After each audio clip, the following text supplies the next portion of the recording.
At our age and in our situation, other than the restrictions of what the pandemic has done, I don't think it's changed that much of our lives.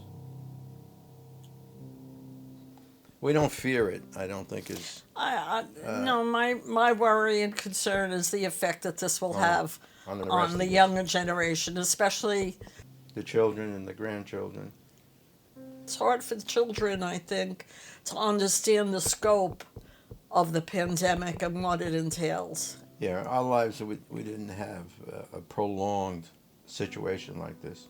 And I think the only major thing before this, of this impact, was the war. When we were first married, funds were not a lot, and we had to do without a lot. When we got married, I had only had a high school education. And I guess just before we were dating, I decided to try to go to school. We struggled, and I think for the first 9 years of our marriage, it was hard. The education helped me out, and after the first 10 years of difficulty, things kept getting better and better. We also had some trauma with the children. We had 4 children. Michael, our youngest, who had 2 bicycle accidents. He was about 10 or 11. And the other one, we was 14. My daughter Barbara had a car accident. It was her birthday. We were going to bring her bike that she just got for air in the tires, and I got distracted. We were playing, and I spun the wheel around, and they were in the back laughing and giggling. And I looked up, her car in front of me had stopped short, and Barbara came forward and hit the dashboard face on. I had to bring her to the emergency. hospital.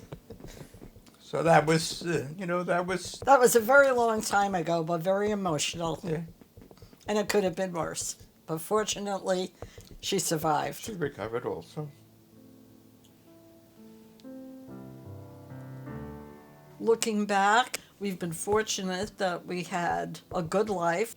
Healthy children, healthy grandchildren. We've had some health issues. Bob was there for me, and I was there for him. We've both dealt with cancer, and thank God, fortunately, we survived. Our lives have been totally lucky.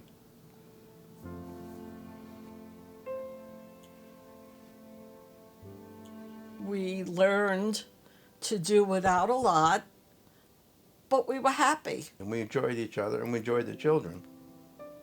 And we always enjoyed them.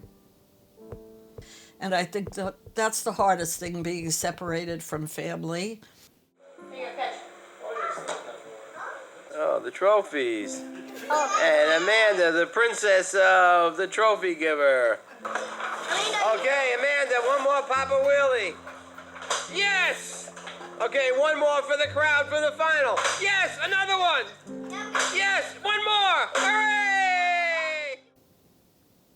Well, the big change for me is that I'm 24/7 with 3 women. If I sit around doing nothing, I'll take a nap, and I don't want to do that.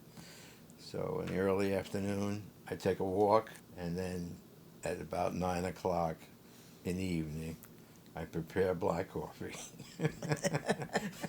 for us to drink with a little sambuca on the side that makes you sleep better. I think in the times like this, when we can't be together as a family, everybody needs something to get them through their anxiety, being there for each other. I think that's what gets you through life, loving each other, but liking each other and wanting to be together. I think that's the key. 1, 2, 3.